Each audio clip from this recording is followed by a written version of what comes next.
আমরা কথা বলারও সুযোগ পাই নাই। আমার মোবাইল মানিব্যাগ, আমার সহকর্মীর মোবাইল মানিব্যাগ, আমাদের ক্যামেরা সব ভেঙে ফেলে নিয়ে যায়। আর নিউজ আসেন যে 2023 সালের 27 সেপ্টেম্বর, কিন্তু মামলা ওই যে 2024 সালের 5 জুন। কিন্তু আজ জানিতে পারলাম যে 2025 সালের সেপ্টেম্বরের শেষের দিকে, তার মানে 1.5 বছর পরে। সামনেও কাজ করতে গিয়ে মার খাবো, সামনেও কাজ করতে গিয়ে নির্যাতনের শিকার হব, কিন্তু আমরা আমাদের পেশাদারিত্ব থেকে, আমাদের যে নিরপেক্ষ দৃষ্টিভঙ্গি থেকে আমরা কখনো পিছপা হব না। যাদের কাঠ, মোবাইল, টাকা এবং ক্যামেরা ভাঙচুর করেছে, তাদের গাড়ি ভাঙচুর করেছে, আমরা এইসব ক্ষতিপূরণ দাবি করছি। 54 বছরের সাংবাদিকতার ইতিহাসত গণমাধ্যম কর্মীসকল হনর সময় রাষ্ট্রযন্ত্রের লগে, হনর সময় রাজনৈতিক পেশার শক্তির লগে লড়াই করে সামনে আগাই গিয়ে চট্টগ্রাম সহ সারা দেশের সাংবাদিকসকল এখন চরম আতঙ্কে আছে। পেশাগত দায়িত্ব পালন করতে যাইরে তারা বারবার হুমকি, মব হামলা ও মামলার হয়রানির শিকার।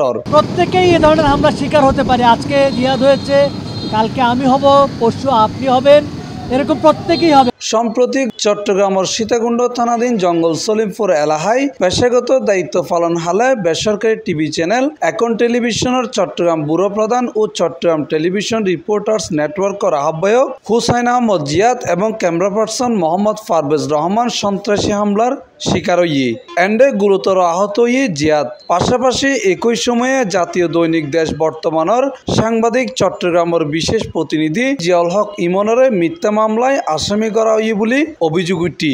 একটা নিউজ করছিলাম 2023 সালের 27 সেপ্টেম্বর, শিরোনাম মানাছিল যে কাল্পনিক মামলায় হয়রানি বাড়ছে চট্টগ্রাম আদালতে। উপশিরোনাম মানাছিল যে জালিয়াতিতে জড়িত আইনজীবীদের উগ্রচক্র। এই শিরোনাম মান বিশেষ করে আজ আইন নিজেই কাল্পনিক মামলার আসামি হয়ে গিয়ে বিষয় এলে যে একজনের ছবি, আরেকজনের নাম, অন্যজনের ফোন নাম্বার ব্যবহার করছি এবং ভুয়া কাবিন নামা রেডি করছি। পাশাপাশি উগ্র ধর্ষণ মামলার বাদরি খুঁজি পাওয়া যায়। এলে দুইজন কেস স্টাডি করি আমি এই নিউজ করছিলাম, কিন্তু আজ এই কাল্পনিক মামলার আসামি হয়ে গিয়ে। আর নিউজ আসেন যে 2023 সালের 27 সেপ্টেম্বর, কিন্তু মামলা ওই যে 2024 সালের 5 জুন।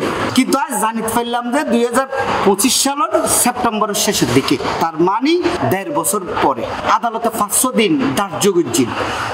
এটা বাদী এবং পুলিশ প্রতিক্রিয়া বা তারা কিছু জমা ন দেয়, তার মানে একটা গোপন মামলা।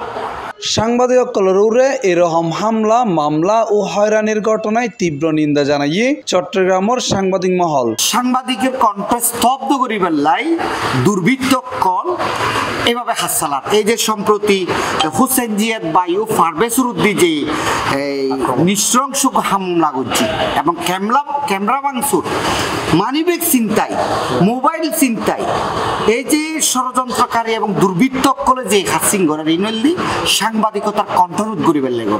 চট্টগ্রামের সাংবাদিক নেতাকল হইয়ে সাংবাদিকসকলের হয়রানি ও হামলার এইসব ঘটনা কেবল ব্যক্তিগত আঘাত নয়, ইয়ান মুক্ত সাংবাদিকতার উড়ে আক্রমণ। তারা অবিলম্বে এইসব ঘটনায় দায়ীদের গ্রেপ্তার ও সাংবাদিকসকলের নিরাপত্তা নিশ্চিত করিবার দাবি জানাই। জুলাই পরবর্তী বিপ্লবের সময় বস্তুনিষ্ঠ, দেশপ্রেমিক, সত্যনিষ্ঠ, দল কানানো এমন সাংবাদিকদের অভয়ারণ্য এবং মুক্ত স্বাধীনতা চর্চা হওয়ার কথা।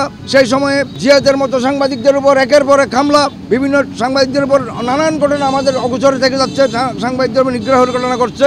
এই ঘটনায় আমরা তীব্র নিন্দা প্রকাশ করছি। Mohammad Nizamuddin Tipu, C+ TV, Chittagong.